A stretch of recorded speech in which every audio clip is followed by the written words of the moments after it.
E aí, Maza, qual a chance dessa sensação de Bolsonaro virar realidade? Primeiro, eu vou te fazer uma pergunta. Ele chorou nessa fala de hoje? Não, porque acho eu que não sei, eu li o texto, né? Mas eu não vi o vídeo, mas ultimamente o Bolsonaro tem chorado bastante, né? Quase todo dia a gente tem agora algum vídeo do Jair Bolsonaro chorando. Só falando do Trump. Quando ele fala do Trump, ele se emociona mais. Exatamente, é emocionante. Eu fico pensando se ele não tinha chorado nessa também. Mas vamos lá, né? A chance existe, né? Eu acho que é aquela coisa, eu acho que tem muito cálculo político, como vai ser essa situação. Mas antes de qualquer coisa, Tardan, mais do que avaliar se ele vai ser preso ou não, a questão é, né, o Bolsonaro tenta pintar essa figura de perseguido, de vítima de um sistema, né, quanto, né, vamos combinar, ele cavou isso, né, essa situação que ele está vendo aí de 3 inquéritos, de coisas que se aprofundam cada vez mais, se ele acha isso ruim, se ele acha que está sendo vítima de injustiça, era só ele lá no dia final de outubro de 2022 ter dito, perdi a eleição, né, o resultado das urnas é soberano, fui derrotado, não tive votos o bastante, o Lula venceu a eleição, não gostei, discordo, vou fazer oposição ferrenha a este governo que eu acho que é tudo de ruim, mas perdi, tá aqui o mandato.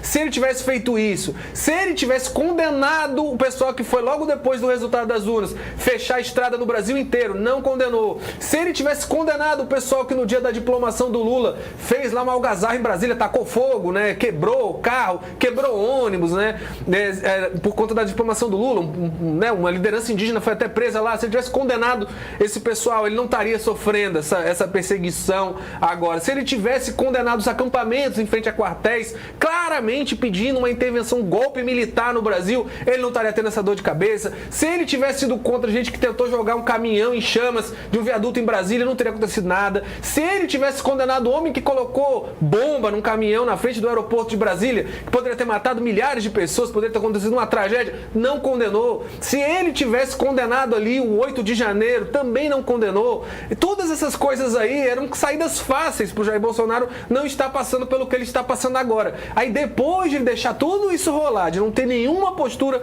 com relação a isso, querer vir pagar de responsável, né, de conciliador, é bastante complicado, né, Tardan? Eu acho que no frigir dos ovos o que, né, a gente vê dessa história toda é isso. O Bolsonaro ficou muito tempo numa defesa, numa linha de defesa, talvez por não saber o que a Polícia Federal tinha contra ele, não queria, né, ao se defender, acabar se expondo mais ou caindo em contradição, se limitando muito a defesa dele a jogar para as redes sociais, ao fla-flu político, né, o que ele sabe fazer bem, a mexer aquela militância mais arraigada dele. A questão é que a coisa já saiu disso, né, há muito tempo, né? A gente já tem redes de conversas que ficou muito claro que se havia ali uma discussão de golpe de Estado. Ele mesmo mudou de discurso várias vezes. No início não existia trama golpista, não existia atestado de, né, tentativa de botar ali um estado de sítio. Depois tinha, mas era uma discussão na lei, era dentro das 4 linhas. Era só uma ideia, não pode punir ninguém por desejar alguma coisa. Enfim, ele próprio muda de versão várias vezes e fica muito claro